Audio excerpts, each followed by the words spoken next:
to Stacy to start this evening's presentation. Thanks, Stacy. Hello, everybody, and thank you so much for tuning in this evening. So we have now been teaching junior cycle history for 8 years, and we have 4 years worth of exam papers to consult. And this is what we're going to be looking at. These are the main things that I've learned, right? So the allocation of marks is something that students need to take advantage of. Exam terminology and subject-specific terminology are still causing students to lose marks.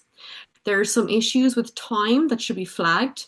Many students are still not writing enough. Sliding scales can help our lower achieving students to collect marks, but higher achievers need to know how to maximize these marks. And then Dermot will take us through a breakdown of the marking scheme with an emphasis on key points, improving answers, better source work, sample answers, revision, and the exam.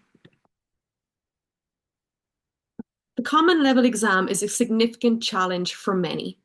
For students struggling or parents complaining about how difficult the exam is, these are the statistics that you need to hit them with.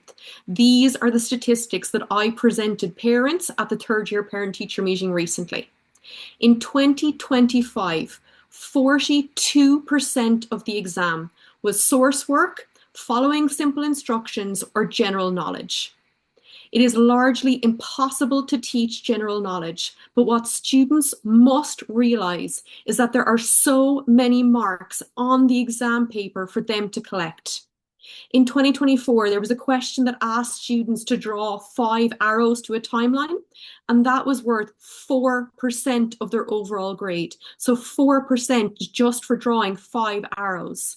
In 2022, there was a similar question, also worth 4%. And again, they just had to draw 5 arrows.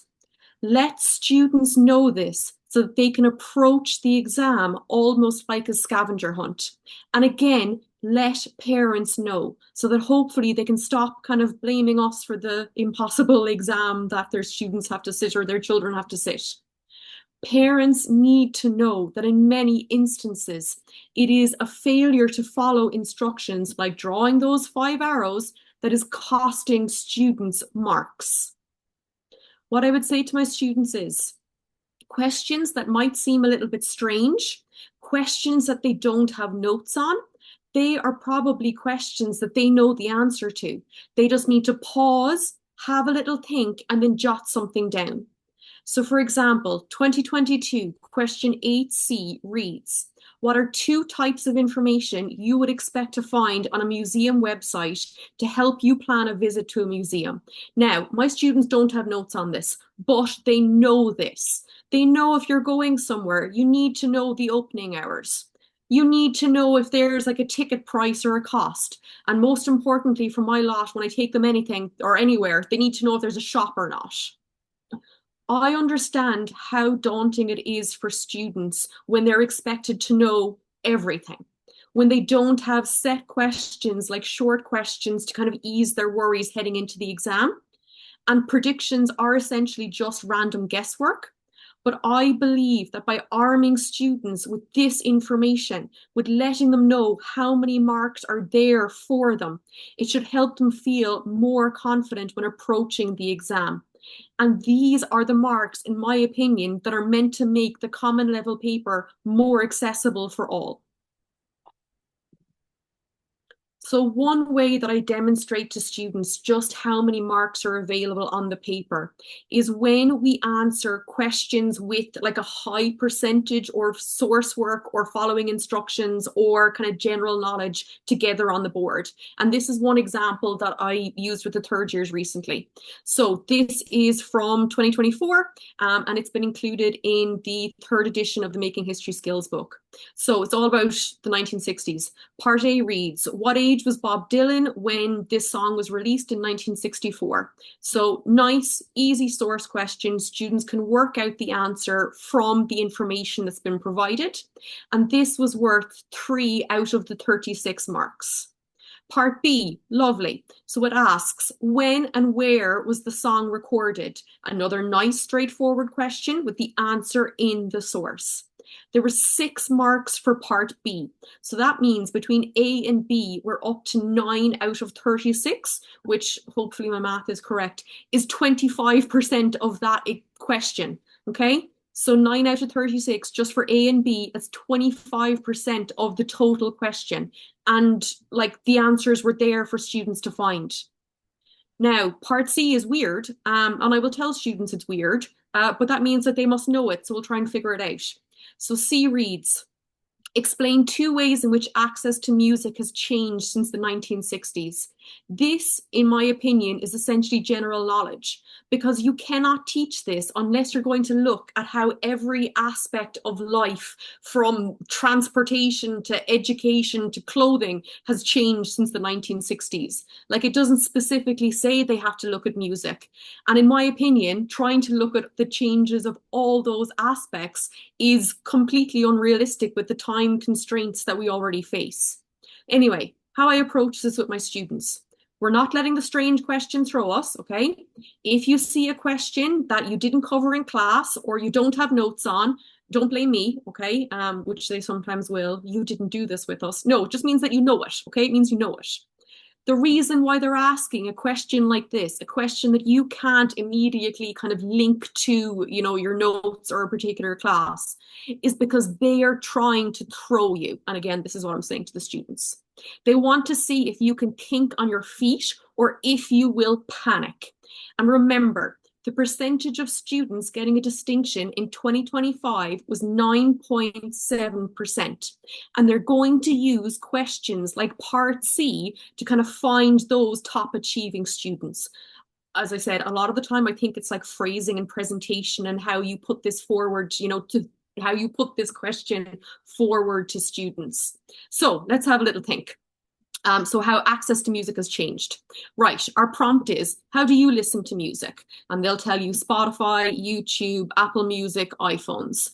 I once made the terrible mistake of asking them how like their parents or guardians listen to music, and I was told iPods, which is probably true, but like that hurt. Yeah, anyway. Or we've another prompt. How do you find new music to listen to? So they might say trends and dances on TikTok or social media or AI suggestions on Spotify. So there we go. Part C, it is strange. It's kind of off-putting when you look at it at first, but your students know this, okay? So part C was also worth 6 marks. So that means between A, B, and C, 15 of our 36 marks were like from questions that they can answer before they even attempt any of the content questions that followed. So 15 out of 36, that is 42% of this question from A, B, and C. And like, sure, they just know A, B, and C. We just did it together. Without the comfort and safety of a short question section or a people in history kind of section for students to look at, students must instead rely upon the fact that there are a significant number of questions based on source work, common sense, and following instructions, which is why I've included all of the marks to the exam questions, along with the exam questions, in the new edition of the Making History Skills book. Over the last few years, I have noticed a decline in exam technique.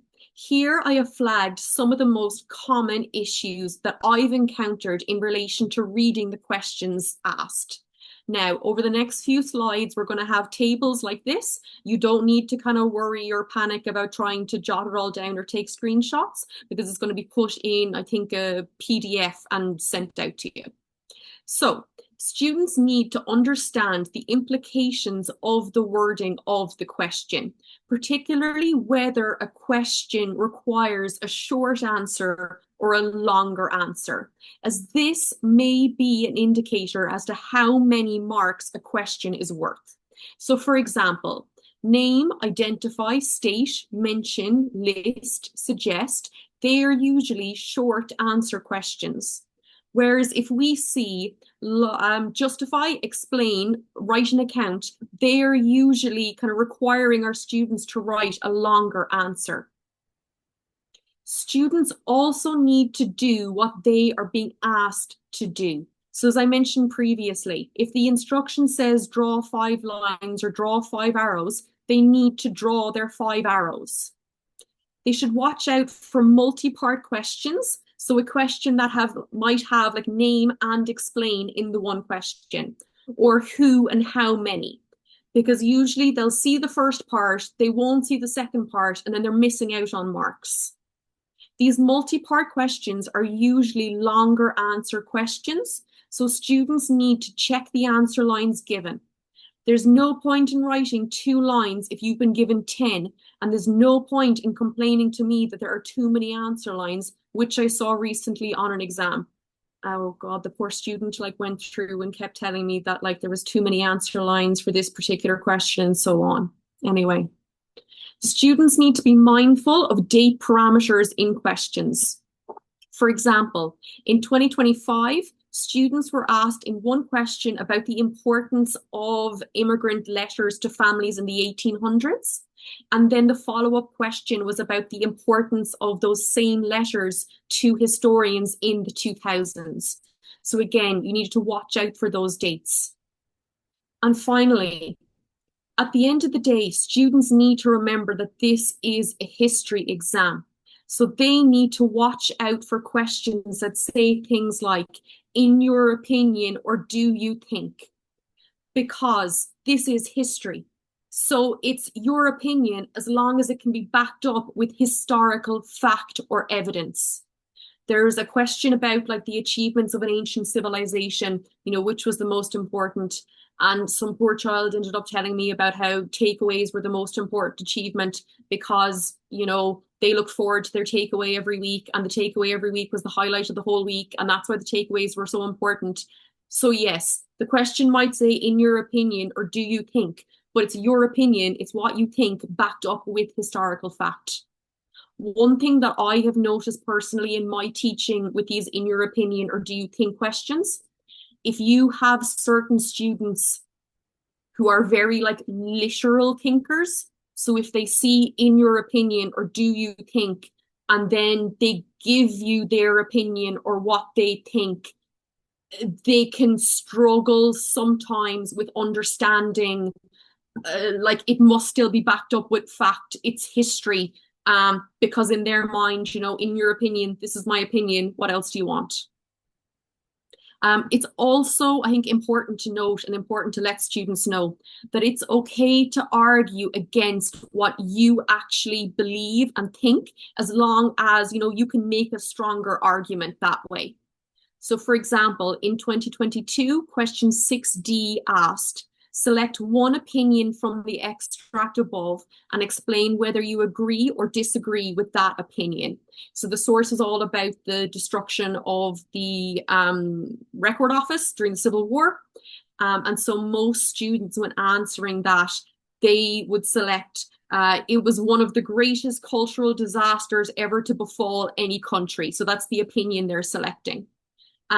In my view, it is easier to argue or to say even that you agree with that opinion, because the whole rest of the source they were given was going on about all of the primary sources that had been destroyed when the record office had been, bombed. And again, I think that was like the easier argument to make. So even if students didn't necessarily agree with it, work with the information that you have in front of you. Like no one's going to know otherwise. Right, there are certain words and terms, mainly from the specification, that students must know. Otherwise, they are misunderstanding what is being asked of them. Just like with the junior cert, when students had to know what a named civilization was or a named revolutionary leader, similar wording is still used and therefore necessary for students to be familiar with. And again, this is being sent out in a PDF to you. So technological development must be linked to the printing press or developments in ships and navigation or nuclear technology or whatever technological development they have looked at. Can they link the 1960s to the space race or the Cuban Missile Crisis or the Civil Rights Movement or the NICRA or the introduction of free second level education? Historical significance is just a fancy way of saying importance. That was actually something that came up with the first years today because they're looking at the Renaissance, and a number of them didn't know what like historical significance meant. So I was getting kind of strange answers. Other examples that I found from the past exam papers with this kind of like, subject or this specification specific wording. Religious reformer, fascist country, communist country, plantation, revolution, someone involved in a revolution, person, issue, or event linked to the Cold War, patterns of change, ancient or medieval civilization, sporting, cultural, social movement, a leader involved in the parliamentary tradition, colonize. Again, if I ask students to write about the GAA, they'd probably give me a lovely little answer about the GAA. But can they link that to, a sporting, cultural, or social movement? The final example that I've included here, it doesn't have wording directly copied from, a strand 2 or strand 3 learning outcome, and that's lowered average life expectancy. But I've included it here and in the document that you'll be sent. So like that you're just aware of it so that students know kind of what this means, because I've seen it kind of cause issues.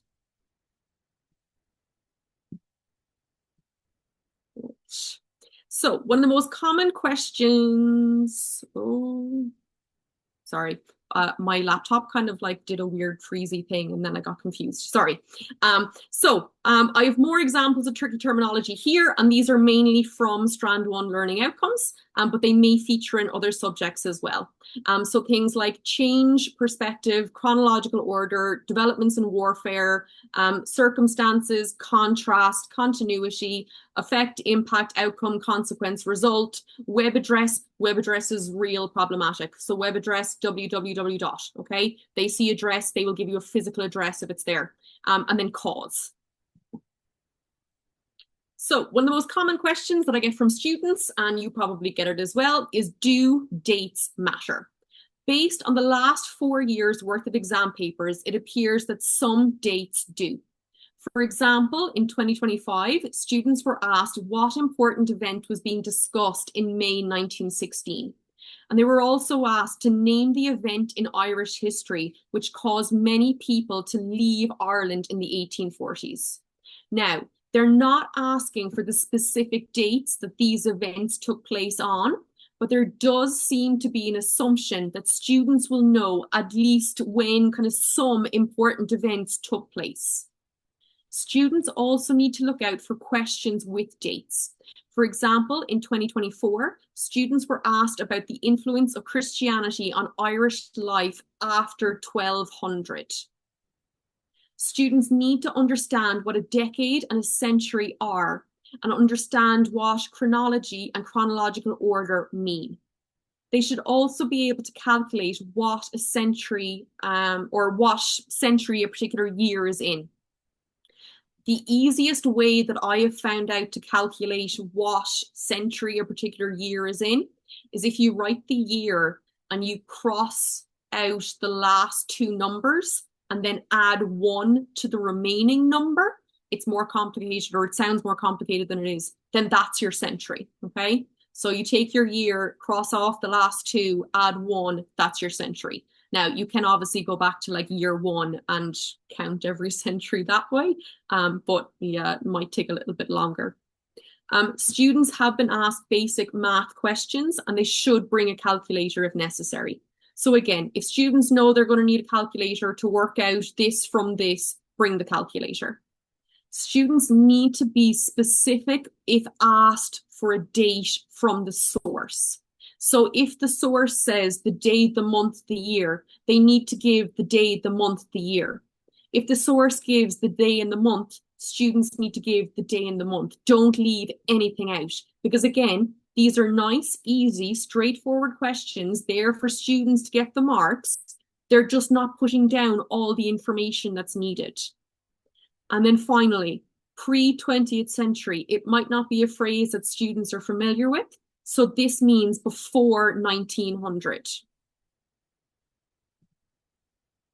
So it is incredibly frustrating when students ask how much they need to write for an answer, which is a completely fair and basic question. Of course, they want to know how much they have to write. And yet, because there's no marks on the paper, the best we can say is fill the writing space available. So what you can see on the screen is a rough guide as to how much students should write. So if they see kind of around 3 lines, they should be aiming for 1 point. If they see 6 to 8 lines, we're aiming for around 2 points. If they see 12 to 14 lines, it means that we're looking for about 4 points. And if we see 16 to 18 lines, so we should be including about 5 or 6 points. In its most basic form, the longer the answer space, the more marks it's likely to be worth. And obviously, if a question says, give 2 reasons, give 3 reasons, go with that. But these are for the questions where you're given kind of a question, number of answer lines, not told how much to write. This is roughly how you should be able to figure it out, or how students should be able to figure it out. Again, I think it's a bit much having students do kind of counting and division by 3 in their exam, but anyway, here we go. So, just because students know how much they should write doesn't necessarily mean that they will write enough. There are many things you can do to try and improve or increase the volume of what students are writing. So you could give out headings, you could do mind maps on the board, you can plan things out together. Something that I am using a lot more of in my teaching are structure strips, which you can see in kind of the yellow box on the screen. So this is your kind of structure strip for the question in blue. And these have been included throughout the 3rd edition of the Making History Skills book. So structure strips are keywords or terms that students must include in their answers. And I make students cross off each word as they, have completed it. And then sometimes I'll take it a step further and make them highlight the use of these words in their answers. Because honestly, if you've literally given them the keywords, they have no excuse but to include them. Now, having said that, watch out that they don't try to include all the keywords in one long, nonsensical answer. Like, it still needs to make sense. So we want students to write good quality answers, not just a load of waffle. And to emphasize this, I encourage students to remember that every point that they write should have a fact or an example or a definition or an explanation or a statistic or a keyword. How I've been using the structure strips recently as well. So I mentioned we did a 3rd year parent teacher meeting not too long ago. When I have parents asking me, how can my child improve? How can my child do better? And I can literally show the parent, like the workbook, saying, these are the words they were told to include. This is the answer where the words haven't been included. Like, the information was there. I will do absolutely anything I can to help my students. Today, they recently decided they don't want Look at Kahoot or Quizlet. They want something called Gym Kit. So now I'm making them Gym Kit quizzes. But if I've literally given you the information, if I've given you the keywords and you haven't included it, there has to be a level of responsibility handed to our students at some stage. So, many of the junior cycle questions are marked on a sliding scale. To ensure that students receive the maximum number of marks available, it is crucial that students be as specific as possible in their answers. The positive that we can take away from sliding scales is, if they put down anything in the right ballpark, they are going to get 1 out of 3 if it's a sliding scale out of 3, all right? But if students are aiming for a higher grade, they need to show off their historical knowledge. There's 2 ways that I try and explain and help students better understand sliding scales, and we can see the examples of both on the screen. So the first is by having students correct my work, and they love this because they'll suddenly become like the harshest critics you've ever encountered if they think they're teaching or they're correcting the teacher's work. So we have a question from 2022 7D. So it was 2 consequences of the Holocaust. So the statement, the basic statement, lots of Jewish people were killed, 1 mark. So this is what I mean by if you've anything in the right ballpark, you're getting 1 out of 3 for your sliding scale. So is this correct? Yes. But does it have like a specific fact, example, definition, explanation, keyword? No. Okay, so we're getting 1 out of 3. Now, to develop that, if I went a step further and said millions of Jewish people were being killed. Okay, so we've added like a statistic, we've added in kind of the millions, all right? So that is going to get 2 out of 3. To get our full 3 out of 3 for this, it specifically says 6 million Jewish people were killed. And I just think like those 3 statements really clearly like showcases the difference in the sliding scales. The other way that I try and explain kind of sliding scales is by providing students with model or sample answers so that they know what the standard looks like.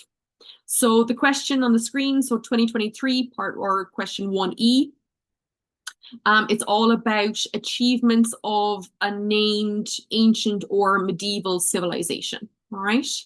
So the marking scheme for that year says, just naming the achievement without an explanation is 1 mark. So if you look at the sample answer that I have there about the Romans mixing lime and volcanic ash and rocks to create an early form of concrete, for example, the Colosseum.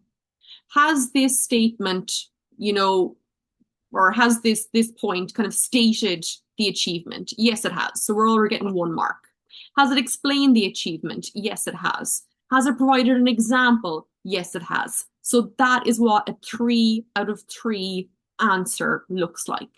And then students can head on and complete the rest of the question by adding a 2nd and a 3rd achievement. I have no idea what my time is like. Hopefully it's okay. So now I'm going to hand you over to Dermot.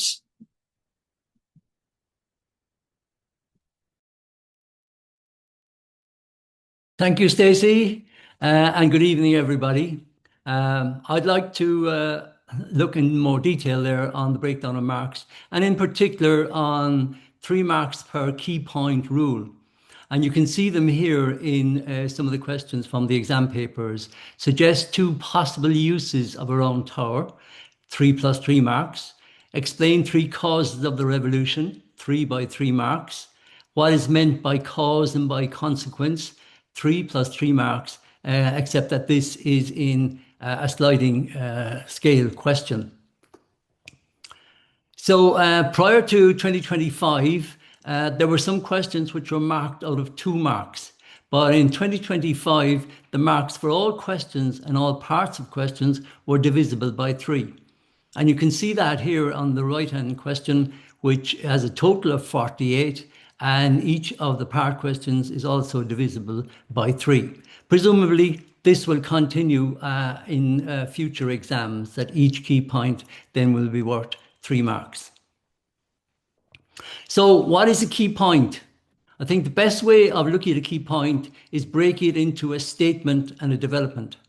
And the statement is the direct answer to the question which is asked, and the development then adds the historical knowledge, historical information which supports that statement there. And you can see that here when from the marking scheme, where award 3 marks to each of the following to a maximum of the total marks of the question, a key point relating to the question which was asked, or a development of a key point offering new commentary or information. In the sliding scale question, mark the quality of each point up to 3 or 6 marks up to the maximum involved. And as you can see therefore, statements alone are not enough, as we'll see here from the following example. Now, this example is taken from the exam focus in Making History, the new edition of Making History, and page 42. And it's very similar to a question asked about the ancient civilization in past exam papers there. So in your opinion, which one of the achievements of ancient Rome has had the biggest influence on the modern world? Explain your answer. And the statement, which should answer the question, Roman architecture has had a very important influence on the modern world. And many students will be quite happy with that statement and they'll say, I've answered the question I've asked. But they will have failed to explain their answer. And in that case, then the development fills out the answer by providing the historical information there, which will give them the full marks for the exam itself. So what is a key point? A key point should have a clear statement answering the question which is asked, should develop that explanation by using historical evidence, and in this case here in this question, link it to the modern world. Now, when students prepare for their junior cycle, they know three key aspects of the exam. It's got 8 questions. There are no marks on the paper. Hopefully that will change. And there will be a variety of sources in the exam paper. Now, what they do not know, though, is number one, they do not know the spread of marks. And you can see here that there is quite a large spread of marks here. And we will refer to that later on when we look at timing in the exam. And the second thing that they do not know is the number of sliding scale part questions. Now, Stacy has already referred to those, but you can see in 2025 that 17 out of 47 of those were sliding scale questions. So they have an important bearing on the marking of the exam. When we look at this question here, it's a straightforward correct or not correct. So it's either 3 marks or 0. But when we look at the sliding scale question, describe 2 ways in which this plantation contributed to change in Ireland, we can see it's marked out of from 0 to 6. So that the weaker students, or very weak students, will get 1 to 3 marks maybe, and then pick up the marks in that way, whereas those aiming for a higher merit or a distinction will have to aim for 5 or 6 marks to ensure that they get the higher merit or the distinction. And that is done by providing a key point, which is statement and a development, and then a further development, because as you'll see here, there are 6 lines provided for the answer in each case here, part 1 and part 2, and that's how they ensure that they get the maximum marks in that case there. So how do we try and improve the weak answers that students may provide? One way is by providing them with poor sample answers. So provide a poor sample answer on the whiteboard. In this case, the question is on the Black Death and how it is spread. And then get provide students with a better answer to show them the difference. So the Black Death came from Asia. It spread around Europe. People caught the disease easily, and many people died from it. So you can see how many vague or general statements are in that answer. And then you provide a better sample answer, which will move from the vague to the more specific, backed up by historical information. And in the textbook, these samples here, these sample answers are taken from the textbook. There is a third sample answer, which is more detailed, so students can see how they can move from the vague to the specific, through a poor answer, a better answer, and even a best answer in that case there.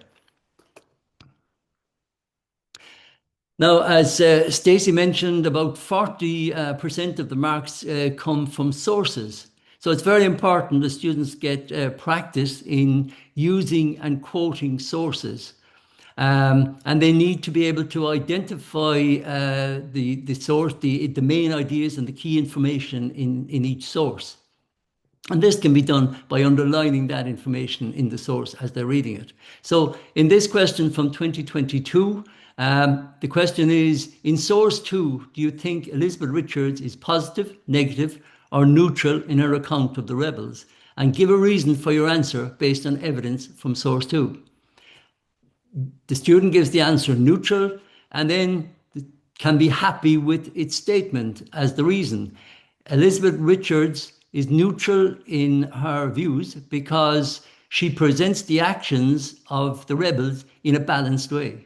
And many students will stop there thinking that they have actually answered the question. But what they haven't done is they haven't given a reason based on evidence from source two. And that's where development comes in, because here in this answer, there are quotations used from the extract to back up that statement there. So students need practice in these, and they need to be pointed out where they are failing in their answers. One way of improving source answers is using an exercise like this in the class, a paired source work. So in this case, I borrowed two sources from the skills book. The class is divided into pairs. So source A would go to student 1, source B would go to student 2 of each pair. And then they'd be asked to answer specific questions in relation to their sources, like 1 and 2 on the right-hand side there. And they can answer that by underlining the key information inside in the source. Whereas question 3 then would be a question which would cross over both sources. And again, they can answer that together with information from the sources. That will then allow a wider class discussion before students might be asked in class or for homework to actually do a written answer based on what they have learned in that class that day.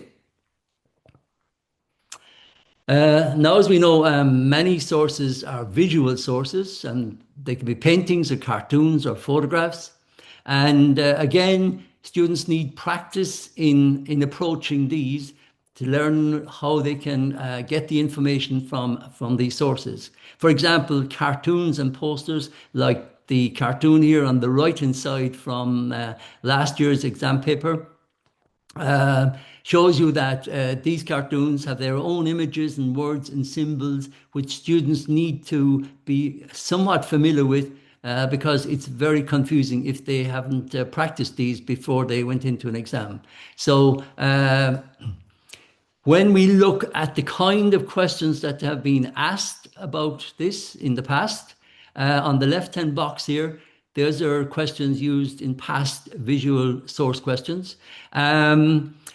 Like the last one there, describe 2 points of contrast. That's taken from the 2025 exam paper, that question there on the right-hand side.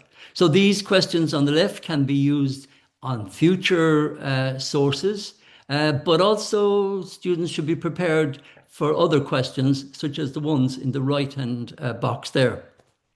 And a question like, how might this source influence people's opinions at that time, can be used to get students used to unexpected questions, which often happen in the exam. This brings us to another way in which source work can be improved, and that is by source annotation. And in this case here, a picture like Stalin there from the textbook can be projected on the whiteboard, and students can be asked to highlight or identify the key features based on the kind of questions that have appeared there in question 1 and 2. And then once they've identified those, they can learn how to turn those into written answers, which will be and this can be applied at any part in the course, any time in the course, with other kinds of visual sources there. And this might be a good time to remind everybody that the PowerPoints which accompany Making History has a large section on analysing sources, and these can be very useful in class because there's a full set of sources there for analysis. Another important exercise is a question breakdown practice. Very often you will hear examiners say how students have failed to read the question carefully. And this was a point highlighted by Michelle Daltoun last Saturday at Cork HDA webinar on Saturday morning. And students need to practice reading the question by identifying the topic they're being asked to answer on, the time period involved, and the number of points they need to answer in the question. And this is particularly true of these topics, technology and historical change, patterns of change, and optional topics such as the World War One on the right-hand side there.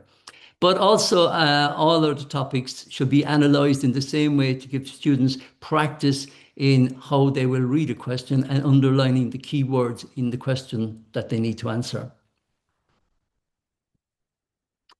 Now, another way to help students is to provide them with what a good answer looks like. And this answer on the right-hand side, taken from Making History, page 478, is one of 3 examples of changes in health and medicine.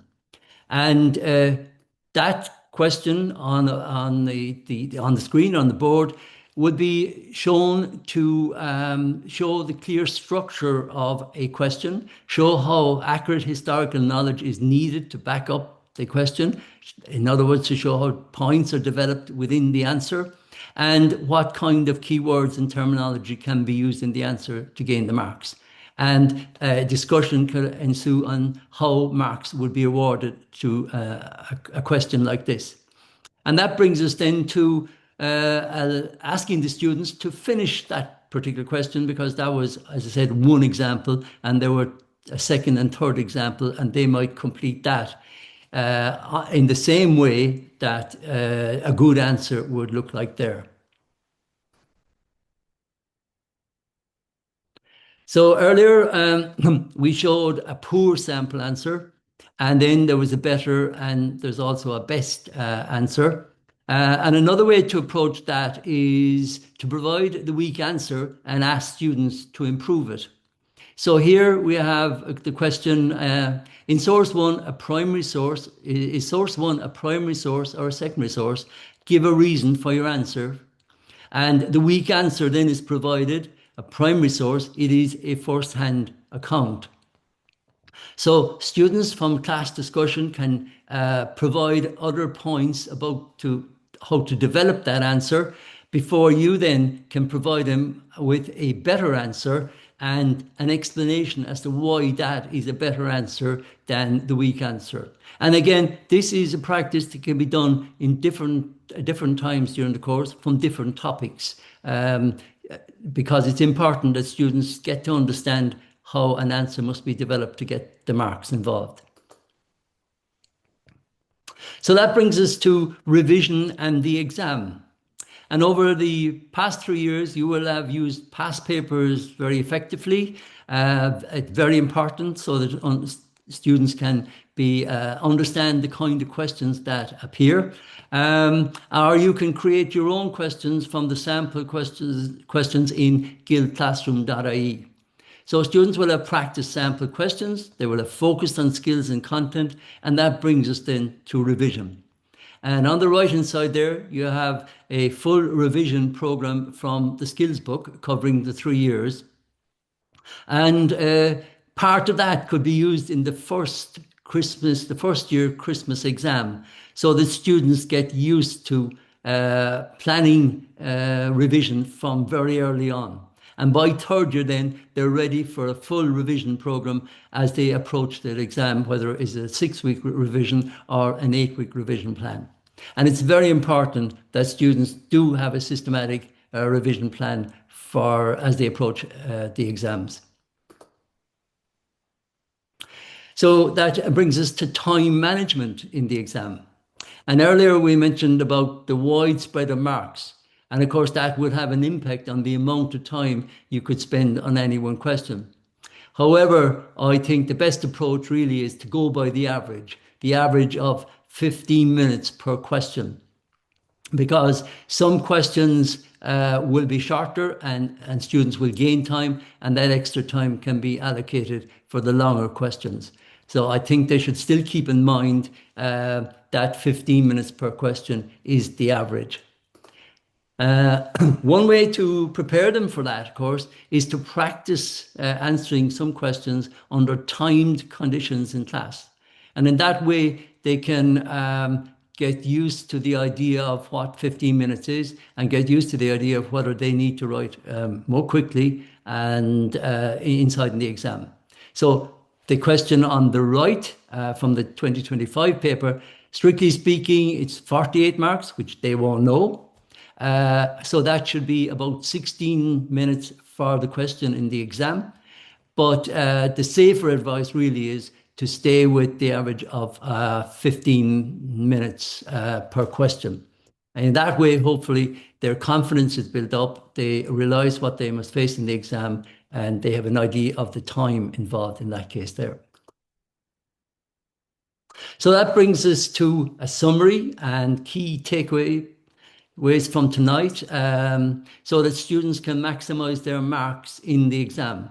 And you will have built up their knowledge, their historical knowledge over 3 years, taught them something about the marking scheme, especially the importance of the key point, and they will have used that key point in practicing writing skills, in answering sample questions. They will have done that explicitly in class and in homework. They will also have used sources regularly, either visual or documentary, and every now and again, model answers are provided so they can see what is expected of them to gain full marks inside in the exam. So when it comes to the exam itself, students, of course, need to read questions carefully. And this is where terminology, which Stacy mentioned early on, comes in, and it's where practice for reading exam questions is important. They also need to answer the correct number of points, so they will approach that there, as we saw earlier. One key point is approximately 3 lines. They will develop every statement using their historical knowledge, using historical terms, using the various keywords they will have learned for each topic as they came along. So that brings us to the Making History 3rd edition.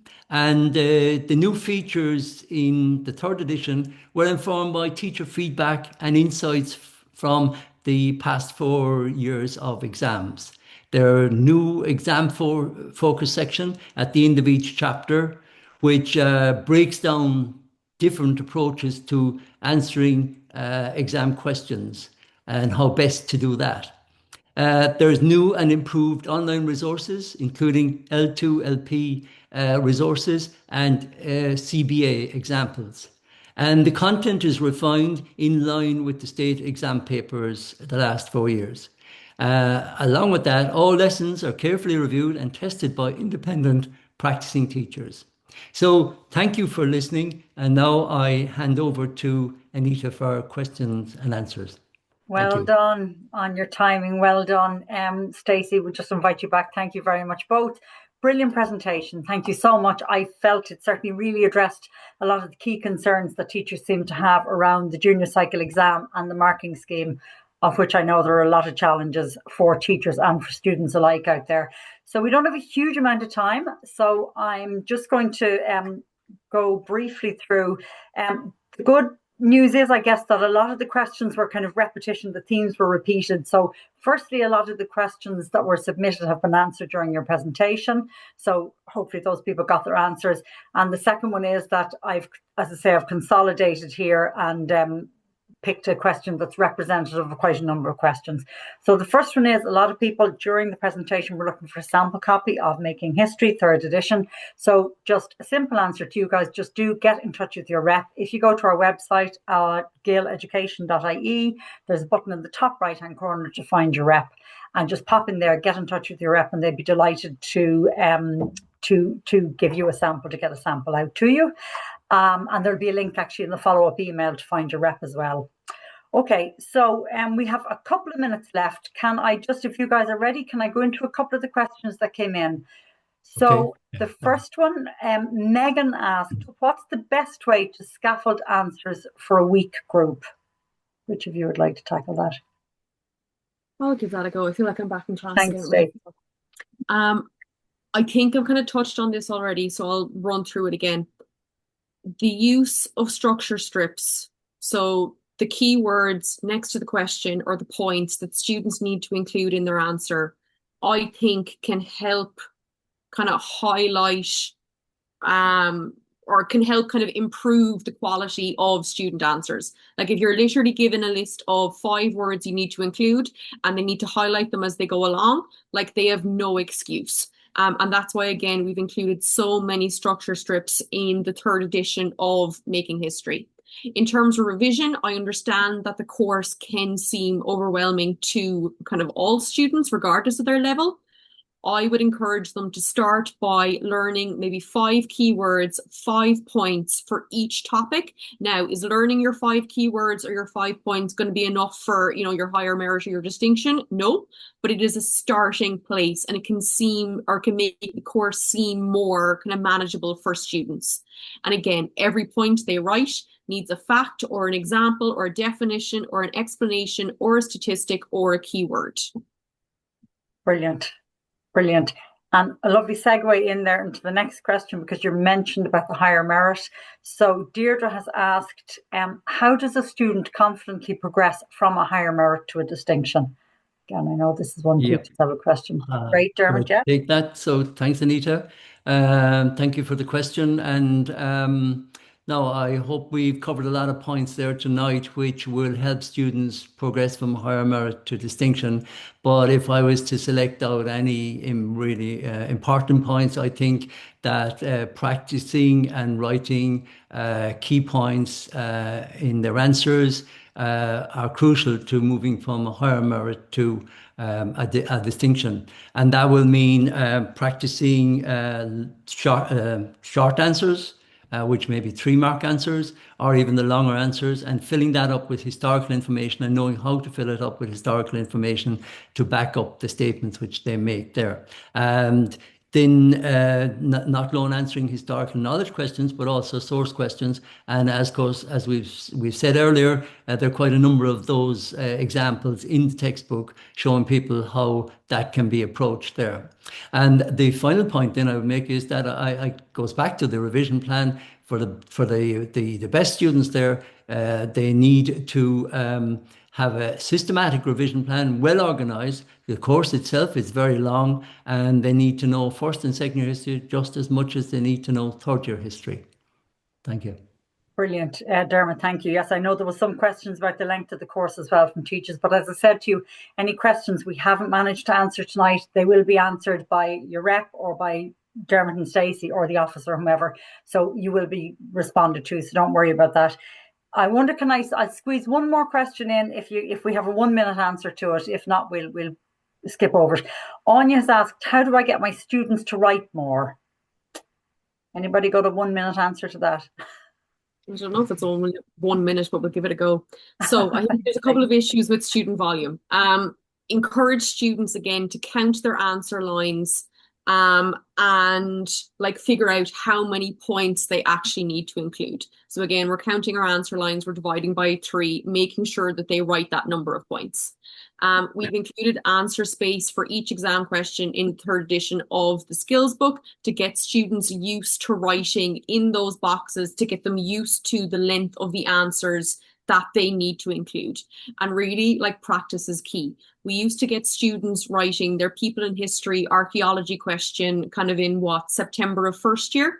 So why not incorporate more exam questions, structured exam questions early on to get them used to like writing the amount they need to write. And then I think for a lot of them, fear is a big issue. So I think they just need to be reminded that whoever is correcting their junior cycle exam, like, we've no idea who is who, okay? They'll never know. So for the love of God, put something down. And Dermot gave this example earlier. There was a question from 2023 where students were given 3 answer boxes. They had to tick one of them, and there was literally no wrong answer, okay? So you never know where marks are hiding. Always answer everything. You'll collect marks. Yeah. Well done. Brilliant. Great advice. Guys, we're going to wrap it up there for this evening because we've just hit 8 o'clock.